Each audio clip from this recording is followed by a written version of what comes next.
everybody to today's webinar with the Farm Service Agency on farm loan programs. I am your host, Amanda McLean, the Farm Management Specialist here at North Dakota Farmers Union. A few housekeeping tips before we get started. We are recording this webinar, so again, you will be getting an email shared with you at the end of today's meeting, and also you can view it on the North Dakota Farmers Union website or the YouTube channel. If you have any questions at any time, we encourage you to type them into the chat Q&A below, and we do have built-in time at the end of today's webinar for questions at the end. With that, I would like to present to you our guest speakers today from the state FSA office. We have Marcy Svenningson, who is the Executive State Director. We also have Mary Sue Oldenhauser, who is the Farm Loan Director, Michael Lindman and Lisa Meny, who are Farm Loan Specialists. And to wrap out today's talk, we have Lindsay Abenthroth, who is a North Dakota Public Affairs Outreach Specialist and the North Dakota Beginning Farmer and Rancher Coordinator. With that, I would like to turn it over to you, Marcy. Thank you very much. I'm super excited to be here. Good morning, everyone.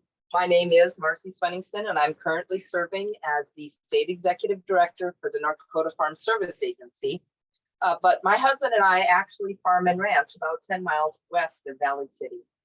I want to thank North Dakota Farmers Union for hosting this webinar today.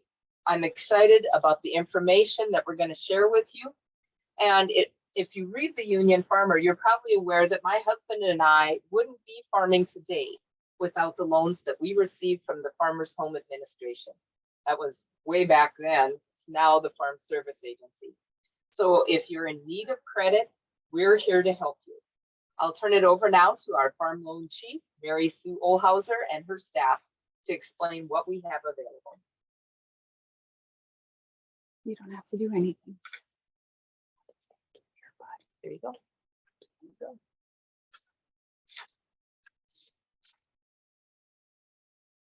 Good morning.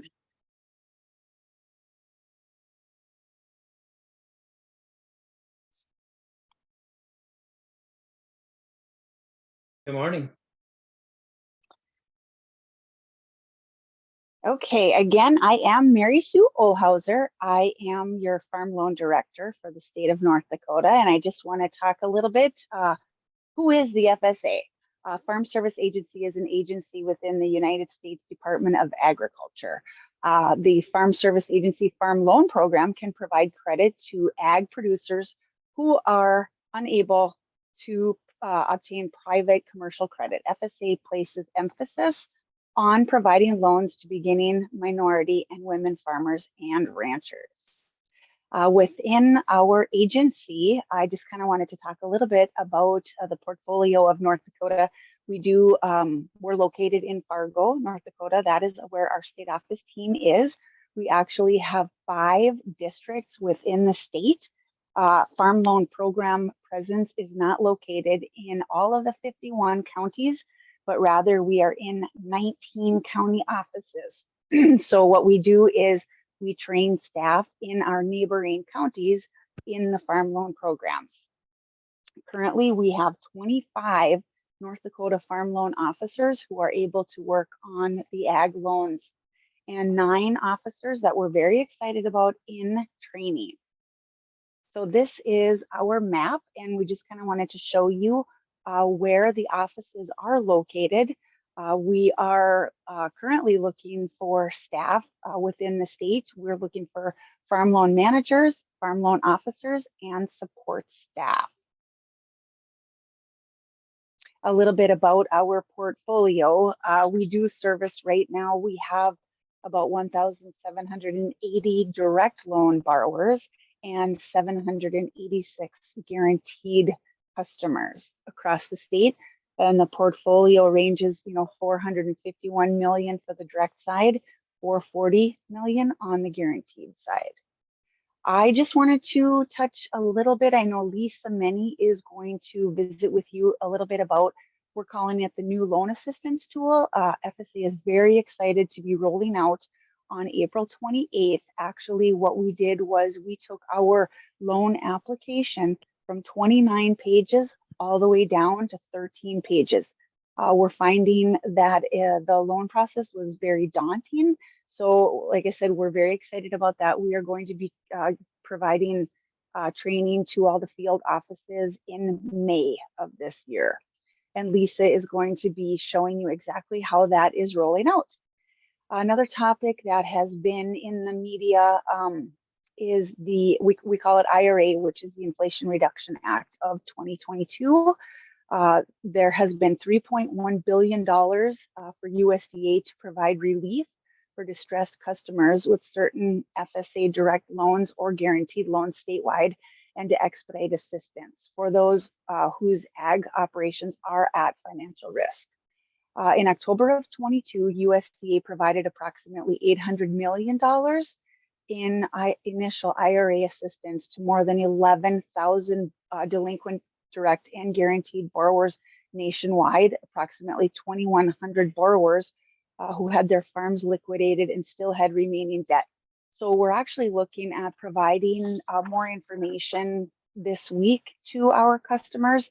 New information is rolled out constantly. So we are trying to keep the loan officers and staff in the field abreast of all those changes. It has been very interesting, but we're very excited.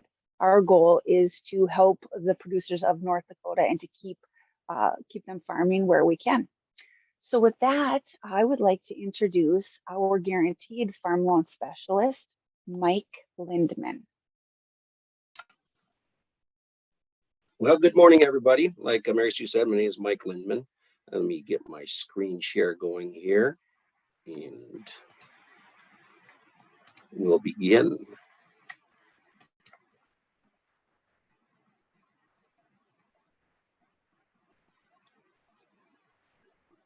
So I'm hoping that came up as a share. Looks great, Mike. All right, sounds real good.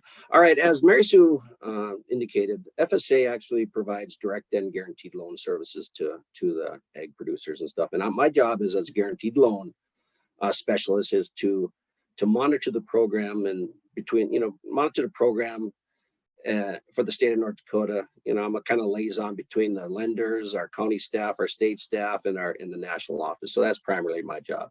So as you can see by the slide here, the Guaranteed Loan Program is a federal program. It is established under the Rural Development Act of 1972, and it's administered, obviously, by Farm Service Agency.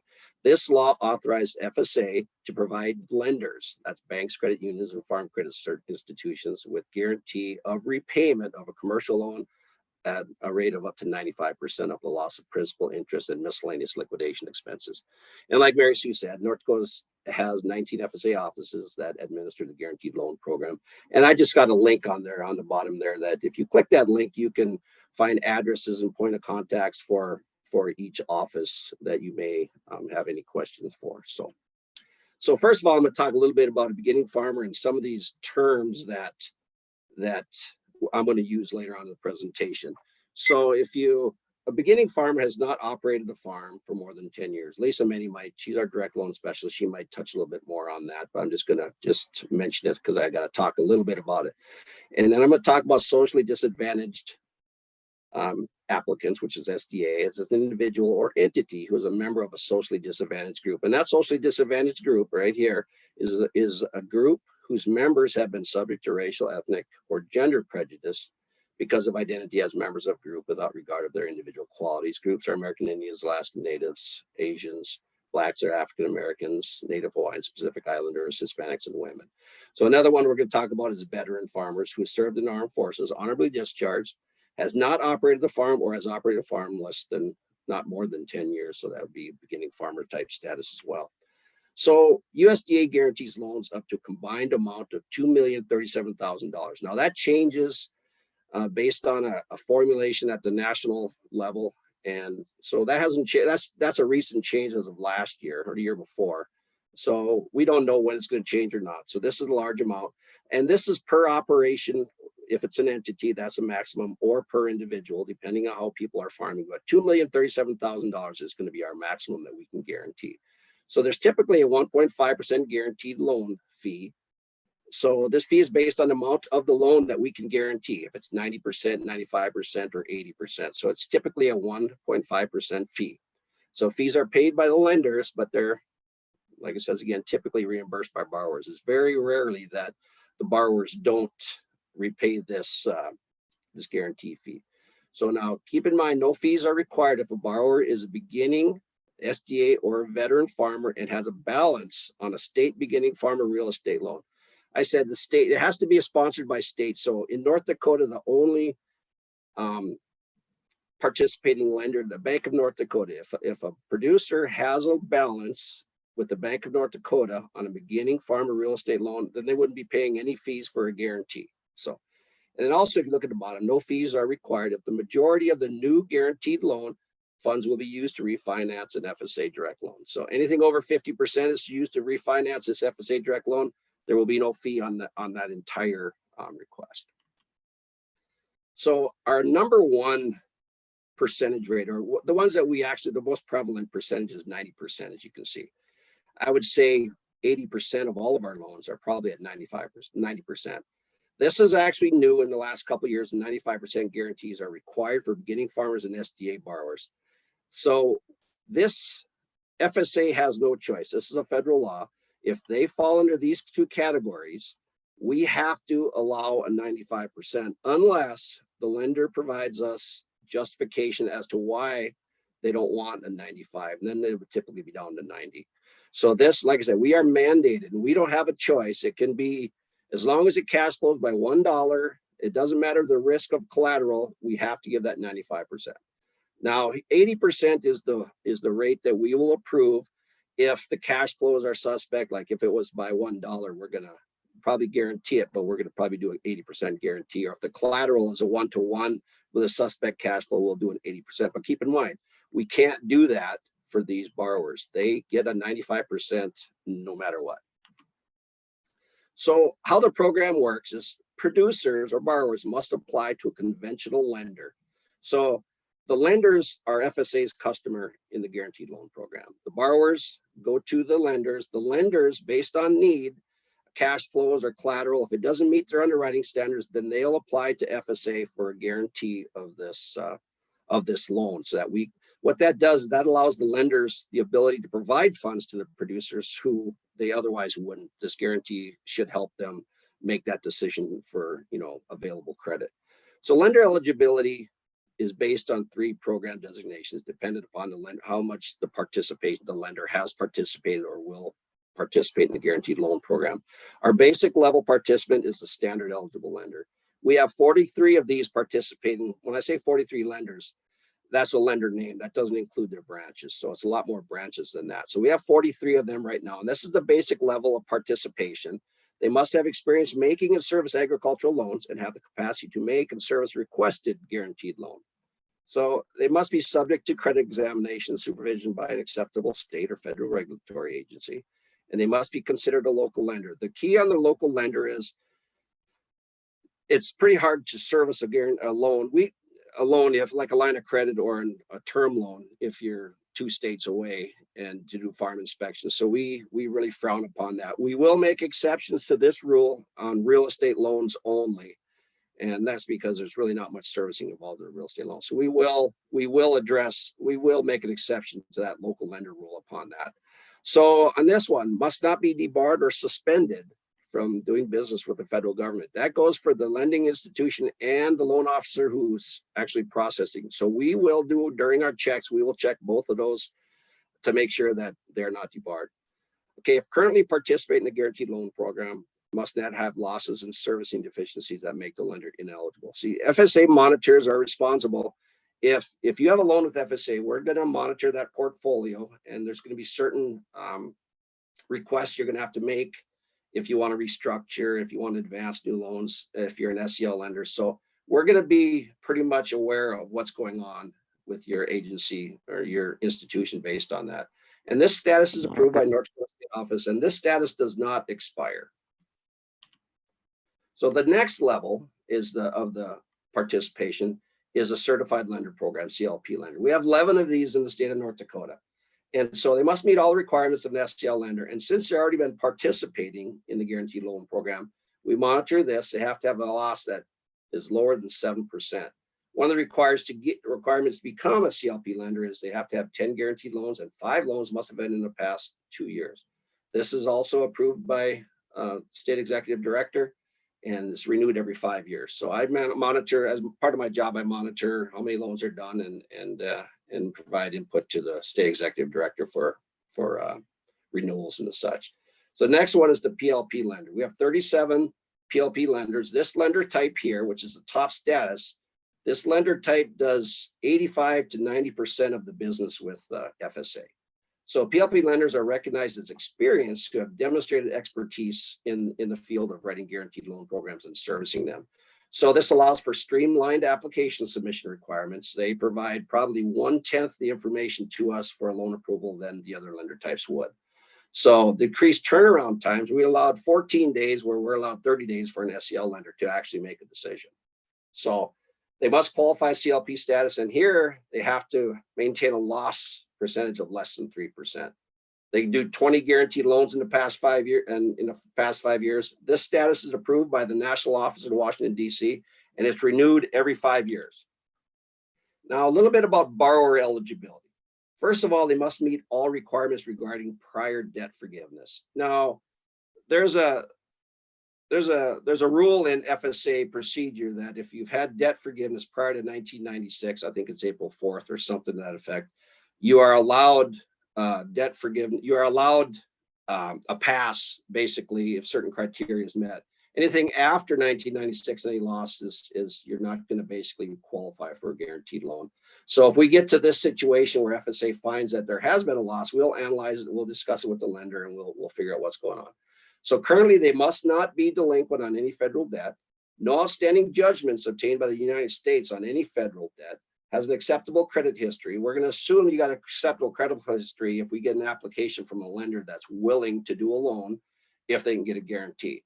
Has a legal capacity to incur the loan. So you're probably not going to get a loan guarantee for if you're 17 years old or something to that effect, or probably in prison, I guess. But you're unable to obtain sufficient credit without the guarantee. That's a requirement. And we're going to assume that since they are applying for a guarantee, that they're not going to give it to them without it. So we don't really get too hard on making the lender justify that. There's another one, has not been convicted of planting, growing, producing, harvesting, storing, trafficking, or possessing a controlled substance within the last 5 years. Lenders certify to this. We don't go into the court records and look for it, but the lenders certify that this hasn't taken place. So we move on from there. You cannot have had a disqualification resulting from a federal crop insurance discrepancy or violation. You must be a U.S. citizen, U.S. non-citizen national, or qualified alien under applicable federal laws. So FSA, we're going to do typically 3 types of loans. There's more types of loans. We've got a conservation loans that we can guarantee also, but I'm just going to talk a little bit about the main one. So we got operating lines of credit. The maximum 5 years of advancing for each application. And you can repay this up to 7 years if that's what you deem necessary because of, say, marketing. Say you have a specialty type crop that needs to be marketed in a specific way. So it can be up to 7 years of a repayment for a guaranteed loan, a line of credit.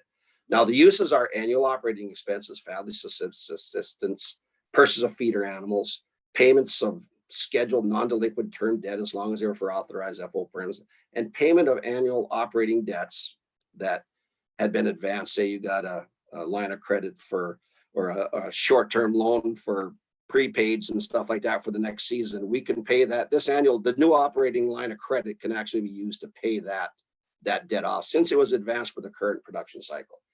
So the next one is our term operating loans. The maximum term is 7 years. So what this is used for is machinery, equipment, livestock, fixtures, cost to reorganizers, to organize a farm or improve profitability. There's lots of reasons you can actually, or justification of uses for an OL, purchasing ownership entity shares.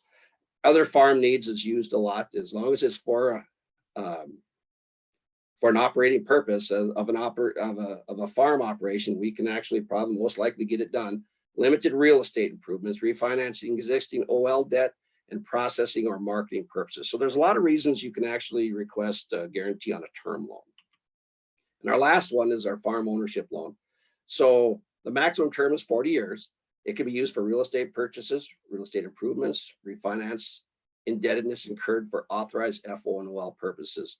A few years back, we were getting a lot of these actions where when the times were tougher, we were getting FOs where they were basically using them to refinance a lot of this debt to make them more feasible and such. So, all right, why do lenders use the guaranteed loan program? I would say the number one reason is risk mitigation. It allows the lenders to provide funding to operations that have low security margins or minimal cash flow and does not meet their normal underwriting standards. So by getting a guarantee, they can actually mitigates the fact that they don't meet their underwriting standards. Another major use of it is secondary market accessibility. So if they're going to sell a real estate loan to larger institutions, these larger institutions such as Bank of North Dakota, Farmer Mac, or you got other credit unions that are larger by a smaller credit union, but debt and the such like that. But it typically requires them to, in order to buy these loans, to have a USDA guarantee on it. One thing about selling a loan to a larger institution, it generates fees for the originating lender because they're going to maintain that loan and service it for the duration of the terms of that loan. So they're going to get annual fees for that. And they also get some capital back that they invested in this, that when it gets purchased back, so they can relend the capital that they recover by selling it on the secondary market. So USDA does pay losses. As you can see here, 2019 to 2023, I have how much we paid out in those years on here. So our average payout is about $512,000 a year. In 2023, this looks like it's going to be the lowest amount that we've paid in a long time. And that probably has to do with the fact that the Inflation Reduction Act is assisting borrowers and lenders in the fact. So this is probably going to be the max. And this payment was actually from a loss that started in 2016. So nothing's really happened in 2023. So I just wanted to show you that FSA does pay out, because I've heard that, well, we pay in, but we never pay out. But no, we pay out quite a bit. So some of the eligible recoverable costs is appraisal fees, appraisal costs, marketing costs, auction expenses, non-typical legal expenses. So if you liquidate, the normal fees involved with liquidation, your internal legal team would have, we wouldn't reimburse for that. But if you got some extraneous, some kind of circumstance that comes up, you got to fight for this or fight for that, FSA will reimburse on that. We've paid $72,000 2 years ago for extra legal fees because they had to fight to get title on a piece of land that they, so we assist. So the guarantee actually is very beneficial in lots of cases. So we pay loan principal loss, interest accrual. So we pay up to 150 days from the missed payment date if the lender does not provide an estimated loss claim. An estimated loss claim, I'm not going to get into that, but when a lender has a loan that goes delinquent, you're going to be getting notifications from me and probably your county office on what to do and how to proceed on certain timeframes. So you'll be getting educated on, please provide us an estimated loss claim. We'll show you how to do it. We're going to be there, and in every step of the way, we're going to assist you on anything to do with the guaranteed loan program and the direct loan program. If your borrower needs assistance from you, and you can guide them, that just say contact your FSA, because we try to be there for every need and request. So we will pay up to 210 days from missed payment days of interest accrual if the lender does provide an estimated loss claim within that 150-day time frame. So, and we can pay more than 210 days if there's a bankruptcy involved or some kind of legal action that meets some of the criteria that FSA has. So that being said, I got this is my contact information here. Like I said, I'm the guaranteed loan specialist. This is Mary Sue Olhauser, the farm loan director. And if you ever have any questions about the guaranteed loan program, please don't hesitate to give me a call or Mary Sue, and we'll be glad to assist you in any way we can. And that being said, I am going to turn this over to Lisa Meny.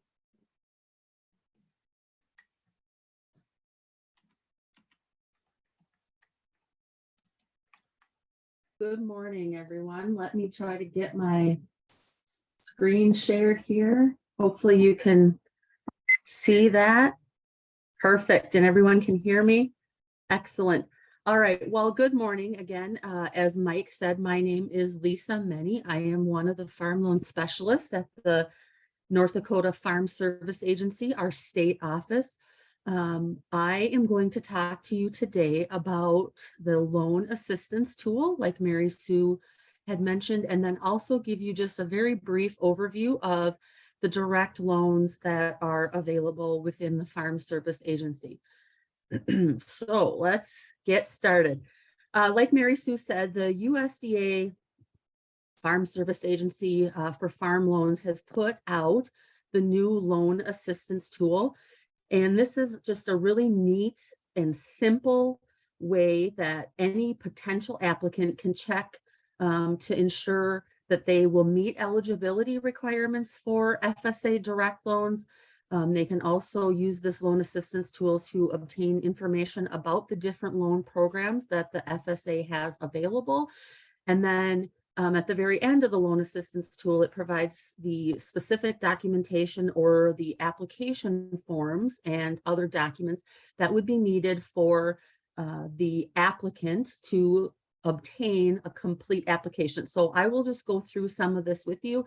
I don't have all of the screens in this presentation for the loan assistance tool, but anybody can go on the farmers.gov website to look at the loan assistance tool and kind of walk through it or play with it just to get some experience. It's really easy to use and very slick, actually. So if you're at farmers.gov/loans, you'll scroll down on the page and you will see this screen here, the loan assistance tool, again, to talk about your eligibility, find out about different loans available. So the user would then click start.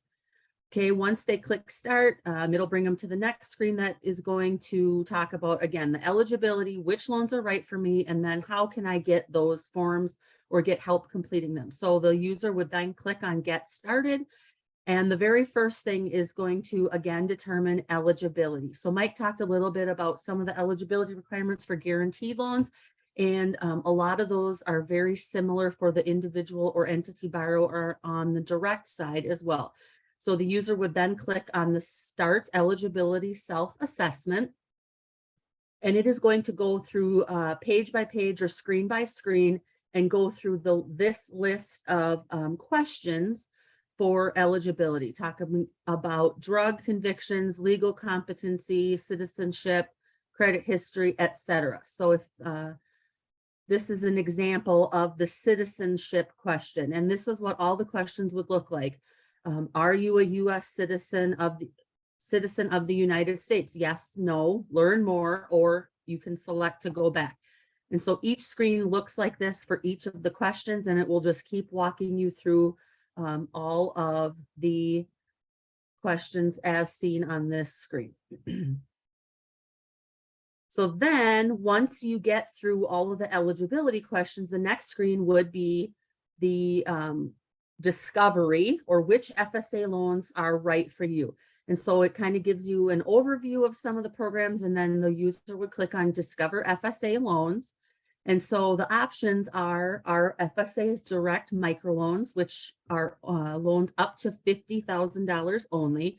And then of course we have our other direct loans, operating loans, or our farm ownership or FO loans.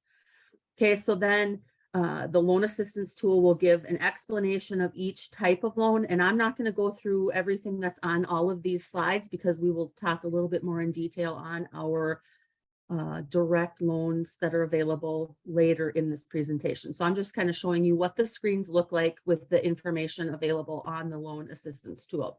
So this is information on our annual operating loans. Then of course we have our term operating loans. Finally, our farm ownership loans. And then in addition, on the farm ownership, we break that down into the other options available for financing on the direct loans, whether that's joint financing or our participation loans or our regular direct or the down payment FO loans. Then the forms that would be available to a potential applicant They can click on the link to get the application forms and find out more about what documentation is needed. Like Mary Sue said, we do have an updated FSA 2001 form, which is our direct loan application form. The form is 13 pages, and the 14th page is what's needed for submission, or what the submission requirements are in order for the applicant to obtain a complete application. And the biggest change with our new direct loan form is that it now includes a balance sheet and a cash flow right in the actual application. So we don't need supplementary information with the borrower submitting a balance sheet and a cash flow. They're going to fill that out right in the actual application form. And so like Mary Sue said, we went from approximately 29 pages of documents that an applicant would need to submit down to this 14-page application. And then they may need to submit also some crop production records for their actual history, or maybe some livestock production. And we're really trying to reduce the burden on what borrowers or applicants would need to submit to the FSA office in order to obtain an application. So that's just a very brief overview of our loan assistance tool. Again, it is very easy for users to use on the website. And so FSA is really excited about the loan assistance tool, and we're really excited to reduce the amount of paperwork that is needed for an applicant to submit to our office. So now I will go through and talk about some of our specific programs. I'm going to start with our farm ownership programs. The maximum that a borrower can have in debt on a real estate loan or a farm ownership loan is $600,000. And this, of course, does not include the down payment program. We have a different maximum indebtedness, and I'll talk about that for the beginning farmer down payment. Our FO programs can have a term up to 40 years. All of our interest rates are fixed for the life of the loan. Farm Service Agency does not have any prepayment penalties. And in most cases, we do not require a down payment other than our beginning farmer down payment program. All right, so this is just a chart to show you a brief overview of all the programs available for our real estate loans. Whenever I have someone call me, I tell them, you know, we have multiple ways to skin the cat on financing a real estate purchase. So again, we have our regular direct FO, our participation FO, our beginning farmer down payment FO, and then of course our microloan. And again, that is limited with a maximum indebtedness of $50,000.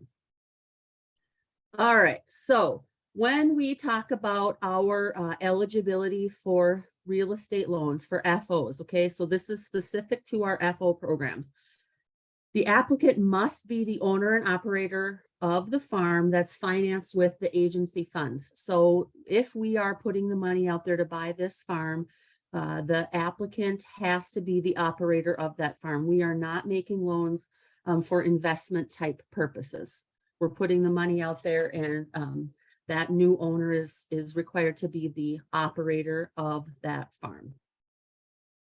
In addition, other eligibility requirements that the FSA has, we need that applicant to have been participating in the business operations of a farm for 3 out of the last 10 years prior to the date that they submitted their application. So we want to ensure that they have been farming, and we're hoping if we're making a real estate loan that that applicant would also continue to farm, right? That's why they need to be the owner and the operator after we close that real estate loan. So we need 3 years of active business participation in a farm. Now, we did have some procedural updates within the last few years where we can substitute certain things so that applicants could potentially be determined eligible if they maybe hadn't been farming for 3 out of those 10 years. And so there's a list here of available options for what could be a substitution, including, you know, post-secondary or college type credits, completing farm business management courses, completing an internship or an apprenticeship with farm management or on a farm, significant business management experience, discharge from the military, etc.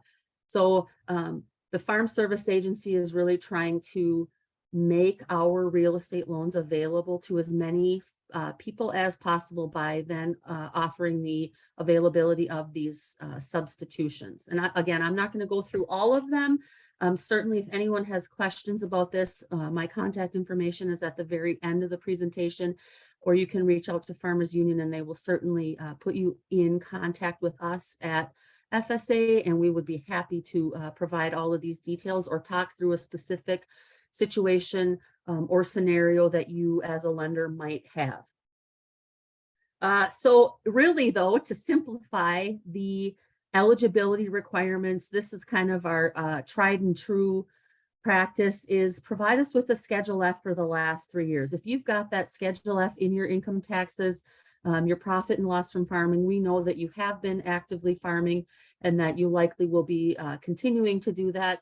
And so give us 3 years of your taxes that have the Schedule F and you likely would meet those eligibility criteria. All right, so when we talk about what the uses are with our farm ownership loan funds, the biggest thing that I can say to summarize some of the next slides that I'm going to talk about is that farm ownership loan proceeds, or FO loan funds, can be used at the Farm Service Agency to build or to buy. Okay, so that's what you want to remember. Two things: build or buy. We cannot use our farm ownership funds to refinance real estate debt. Okay, that's existing or any existing real estate, or to put any refinance out on real estate. Okay, our funds are only used to build or buy. So again, the uses: to acquire or enlarge a farm or make a down payment on a farm. We can use those funds to make capital improvements, promote soil and water conservation, pay for loan closing costs. We can use them also to refinance a bridge loan. I always say the caveat on that is right now the Farm Service Agency has adequate funding. So at no time should anyone be needing to use our real estate loan proceeds right now to refinance a bridge loan. Bridge loans are not authorized at this time. So if you have anyone coming to you telling you that they need you as a lender to refinance or provide them a loan for a bridge loan, make sure you give us a call in the state office. We can talk about that, because we certainly are not out of funds at this time, so not refinancing bridge loans. Okay, so I will break this down again, the different ways that we can skin the cat, as I usually say it, when we're using our real estate loans. So the first program that I'll talk about is our Beginning Farmer Down Payment Program. In this case, the applicant would make a 5% cash down payment, and the key word there is cash. This cannot be money borrowed. I need to see that on their balance sheet as working capital, cash available. Okay, it's up in their current assets on their balance sheet, that 5% cash down payment. And then the Farm Service Agency would come in and finance a maximum of 45% of the purchase price, with a maximum indebtedness of $300,150. So before I had said that maximum indebtedness is $600,000, and that is the case for our regular direct loan, direct FO, and in the case of the Beginning Farmer Down Payment, Congress has limited that to 45% of $667,000, which then equals this $300,150. I do not know why those percentages and numbers were decided, but they were, and that's what we have to go by. So again, the maximum that the applicant could have at Farm Service Agency would be the $300,150, and then the balance, so approximately 50%, would be financed by another lender. At FSA, that applicant would have a term of 20 years with a fixed interest rate of 1.5%. And then the participating lender would have a minimum term of 30 years. That is required by our procedure from Washington, D.C. And the rate would be whatever that lender's current rate is. The lender is going to receive the first lien on the real estate. And in addition to that, they could also apply for a guaranteed loan to finance that portion of the purchase. So they would work in conjunction with Mike and the guaranteed loan program on obtaining a guarantee for that. So in order to meet the requirements, eligibility requirements of the beginning farmer down payment, the applicant would need to either be a beginning farmer, a socially disadvantaged farmer, or a veteran farmer. And like Mike talked about, he was correct that I would discuss this.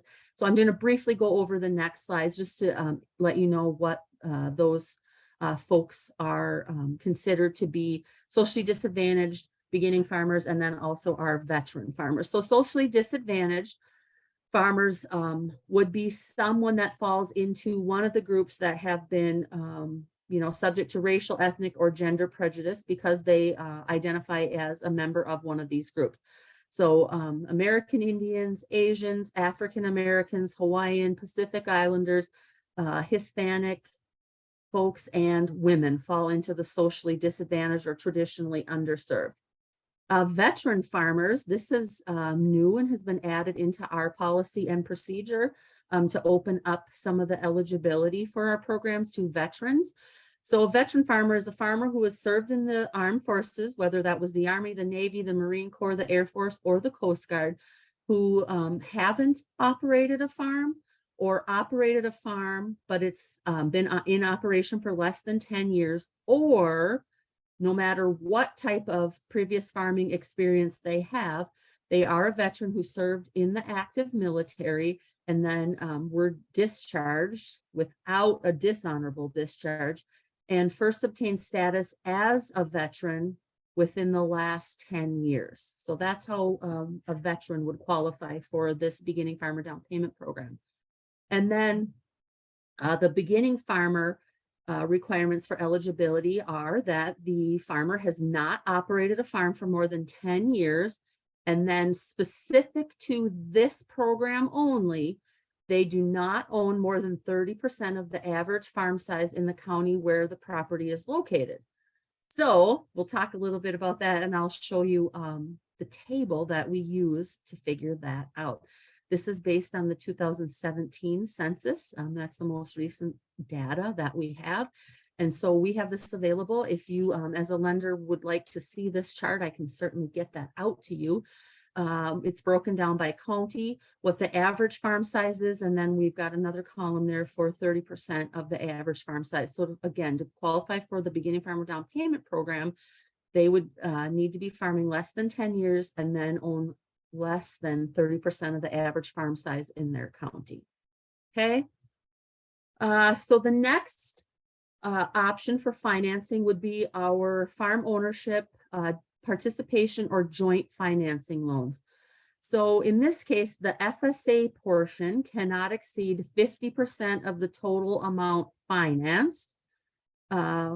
At this time, the interest rate is 2.75%. Again, that's a fixed interest rate as of this month here in April. Some of you will recall that that is usually a 2.5% interest rate. However, since interest rates have increased in the last few months, that rate has also gone up a little bit. So 2 3/4.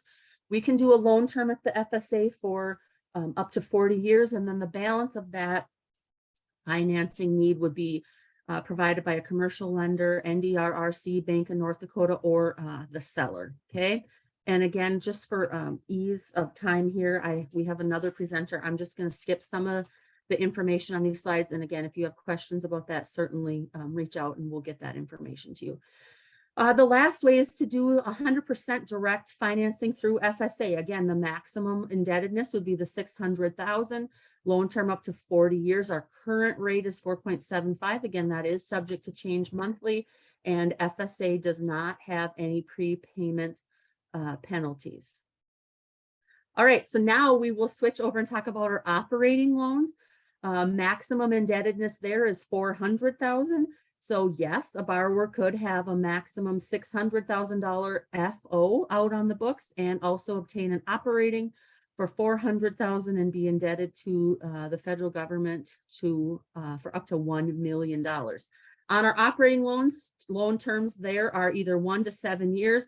Again, same thing, fixed interest rate, which this month is the same as our real estate, 4.75, and we have no prepayment penalties. This is just an overview of our operating loans, 400,000 on the direct and 50,000 on our micro loan operating. Same thing for some of the uses, like Mike talked about on the guarantee. So with our direct operating loan funds can be used to reorganize a farm, purchase livestock, purchase feeders, purchase farm equipment, buy sugar beet stock, for example. We can also use them to finance annual operating expenses. We can use those funds to pay principal and interest payments on term debt that was used for an authorized real estate or operating purpose. We can use those funds to pay loan closing costs, to pay any required borrower training. And in some cases, we can use operating funds to refinance farm-related debts. We can also use those for costs for minor construction that is able to be repaid in a 7-year amortization. Another option that we have for operating loans is our youth loan program. This is a unique program through the Farm Service Agency. Indebtedness is a total of $5,000. Again, we can do a term of 1 to 7 years. And the whole purpose of the youth loan program is to finance a small income producing agriculture related project while that youth is participating in 4-H, FFA, any type of tribal youth organization or similar organization. Eligibility for the youth loan, the age of the applicant would need to be anywhere from 10 to 20 years old. And this program does require that applicant or that youth is supervised by some sort of advisor, whether that's their 4-H club leader, a VOA ag teacher in the county extension agent, someone within the tribe, or any other agricultural related type organization. And again, we have a fixed interest rate there set at 4.75, subject to change monthly. So that is just a brief overview of our programs at the FSA. Here is my contact information. If you want to jot that down, or again, if you want to reach out to any of us at FSA, we're always available to help you and to provide as much information as we can regarding our programs. So with that, I am going to turn it over to Lindsay, and thank you so much, everyone, for all of your time. And Lindsay, I'm so sorry we've got only a few minutes left, but I know you'll do great. So thank you all. I appreciate your time. Let me end my presentation here. Perfect. Thank you so much, Lisa. So much great information to share. I am going to go ahead now and share my screen. Let's see here. All right.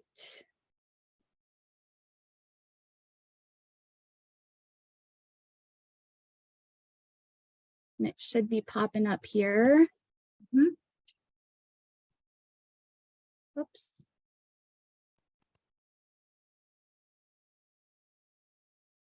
It went away from me. All right.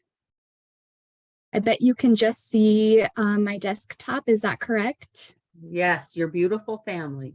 Okay, beautiful. All right. Okay, I am going to pull it back up again. Thank you for your patience. I'm not exactly sure what I ended up clicking, but we will get it going. My name is Lindsay Abentroth, and I am the North Dakota FSA Outreach and Public Affairs Coordinator. I as well am the North Dakota Beginning Farmer and Rancher Coordinator, and that's what I want to talk to you all about a little bit here as soon as I get this presentation up and loaded.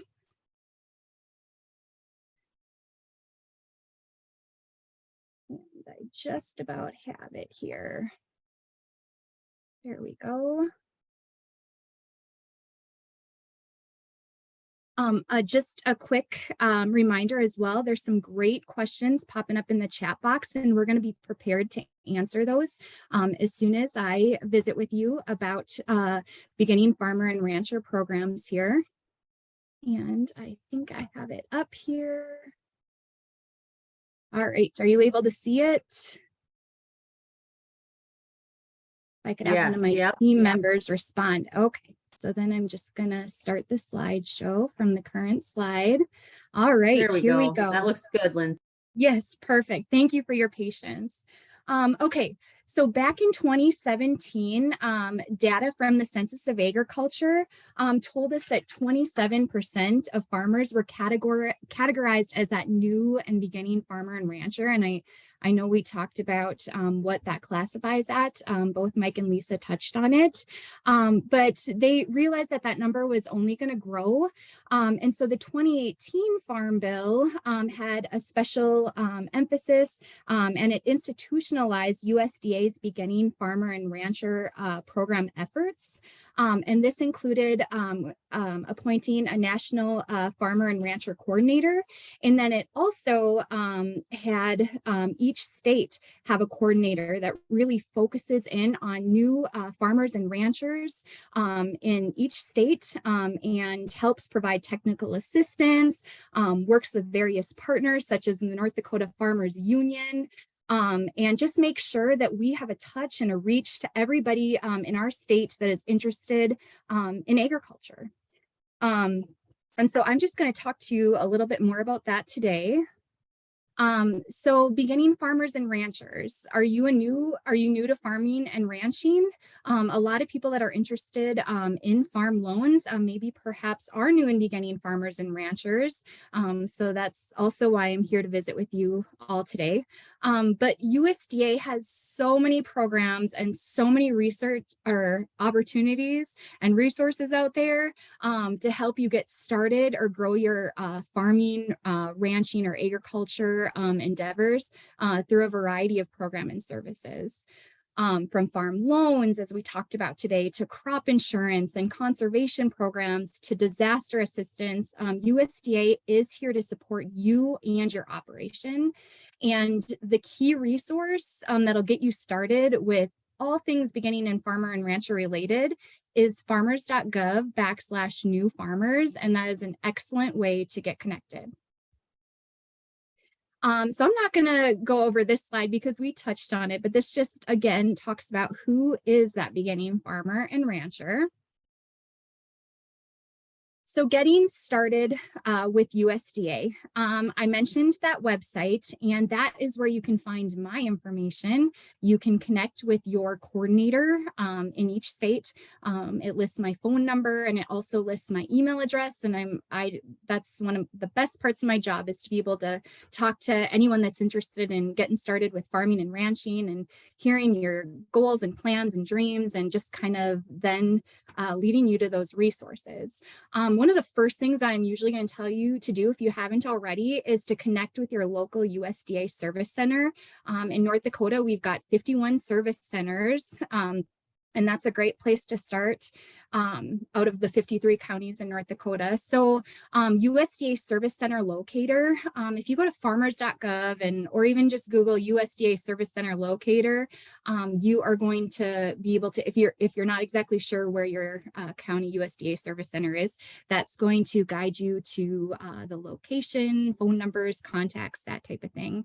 And once you call your service center, and it's just a really good idea to call before you come in, because some of our offices are a little short staffed, and just to better be efficient with everybody's time, you can set up an appointment, and then you can go in and you can visit one-on-one with your farm service agency and or natural resource conservation service center staff. Okay, so what to bring? It's best, again, time efficiency. What to bring to that first visit? You want to bring your proof of identity, a driver's license, your social security or number card, a copy of recorded deeds, survey plots, rental or lease agreements of the land. But keynote here, you do not have to own property to participate in FSA programs. Entities, corp, estate, or trust documents would also be needed if that's how you will operate. FSA is then going to enroll your farm or ranch in the FSA database, create a map outlining farm or ranch boundaries with acreage figures, assign you a farm serial number, and provide you with routine program notifications. So you're in our system and connected, and then we will be there to service you and your agriculture needs. Okay, so the North Dakota Beginning Farmer and Rancher team, I'm not by myself. I've got this awesome team of experts that are there to also assist you. There are champions for Natural Resource Conservation Service, and our champion for North Dakota is Amy Sand. Here's her phone number and email. Rural Development is Jill Hawkinson, and she actually was the North Dakota Farmer and New and Beginning Farmer and Rancher Coordinator. And she is there to help you for rural development. Risk Management Agency, we have John Lockey, and John is actually located out of our Billings, Montana office, but he services North Dakota RMA. And then Natural Agriculture Statistics Service is Darren Janzi, and that is his email address. So this is your Beginning Farmer and Rancher team ready to support you in all of the different areas and programs that USDA has to offer. Building a network and having additional resources when you are planning your farming and ranching dreams is very important. These are just some really excellent partners and additional places to go to seek out information.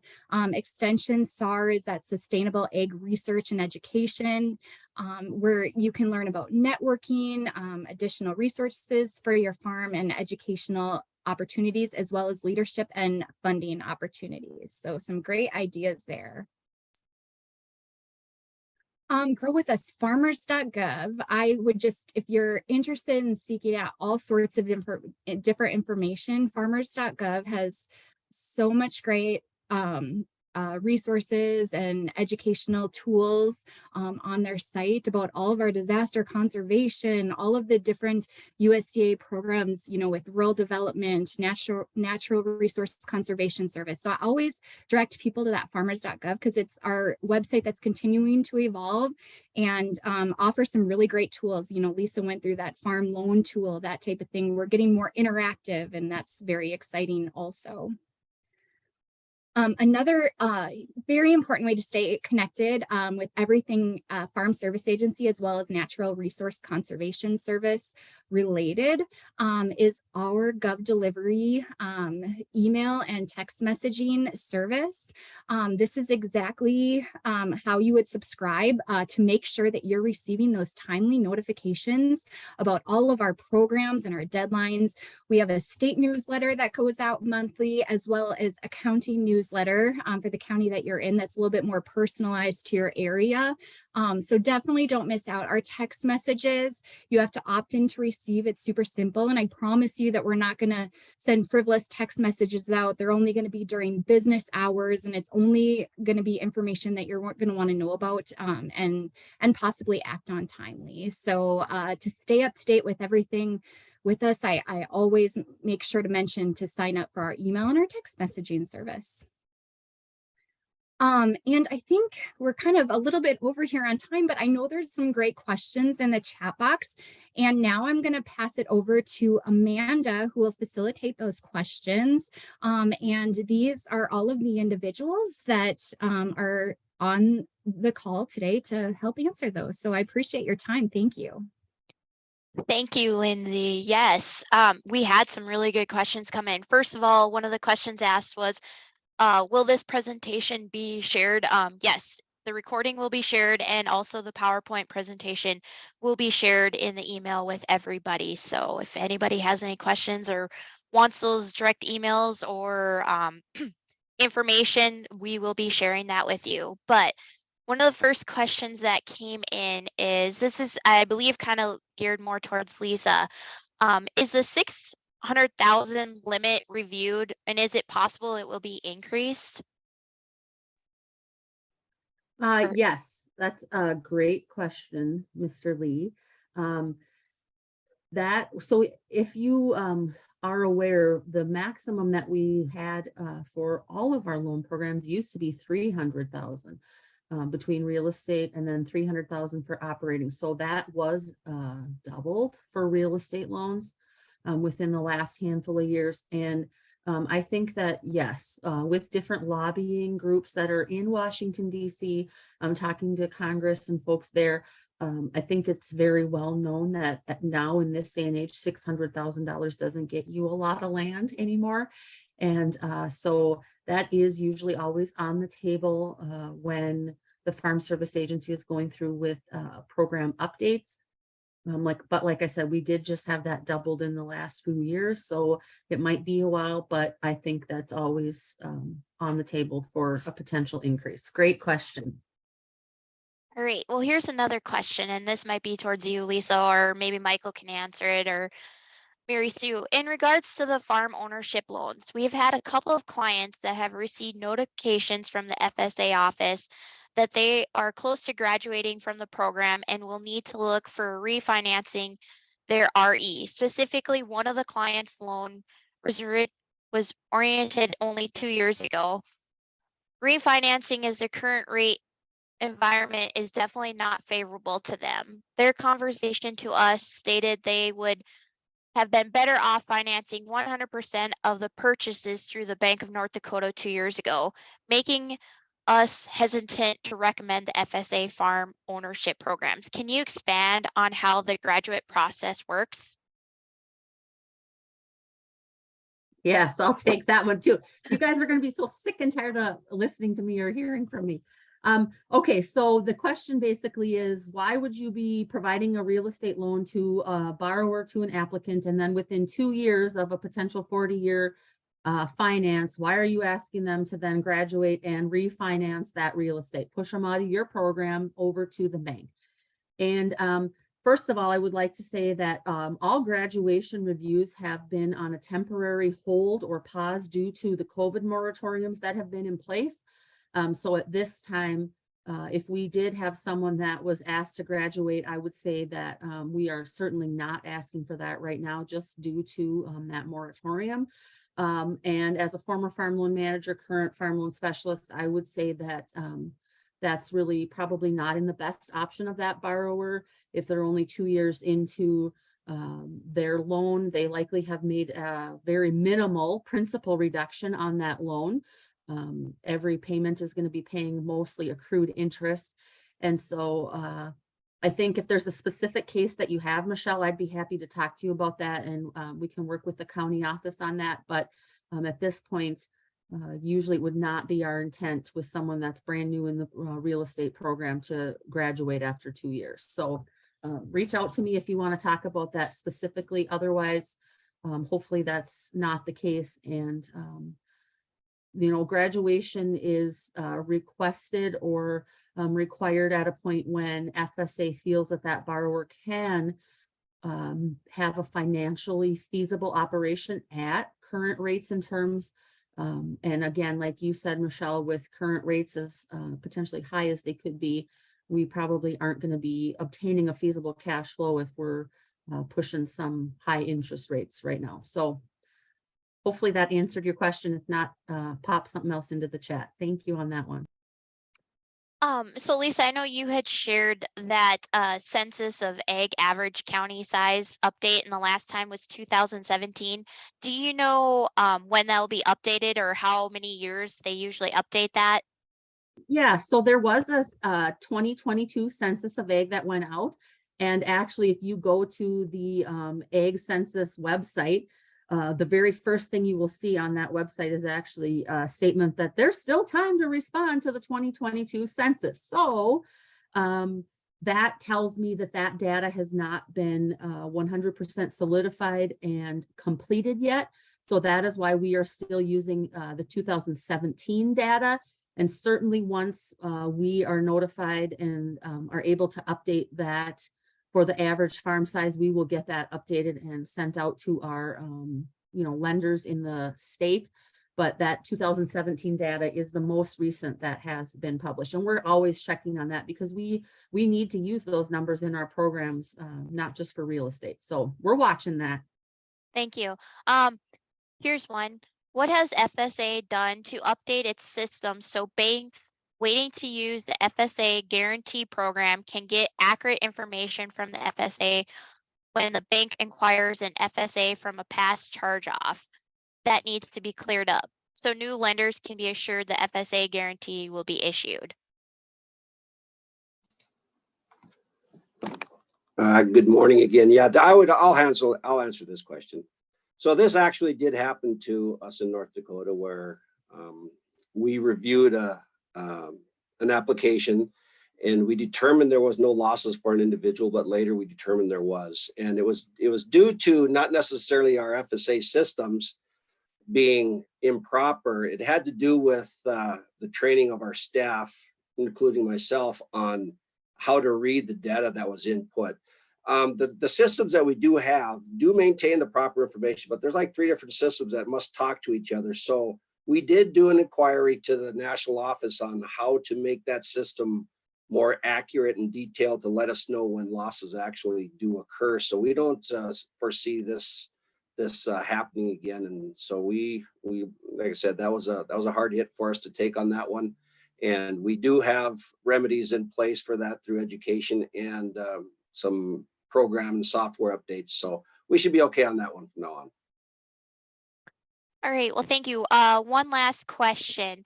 Is there any opportunities to get any type of farm loan if I'm working with a farm visa?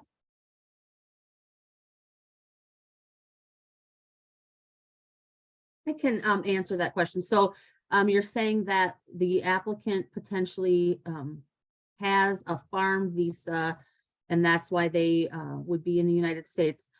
So there potentially could be the ability to obtain a farm loan. A lot of that comes down to our eligibility requirements in regards to the citizenship. And so if someone has a specific question on that, I would be happy to go through and look at what type of either citizenship or visa, green card, et cetera, what they have. And then if that would meet any of our eligibility requirements, depending on, you know, in some cases, country of origin, what that status is, et cetera. So yes, there are potential options. We would just need to find out specifically what that applicant has in place right now.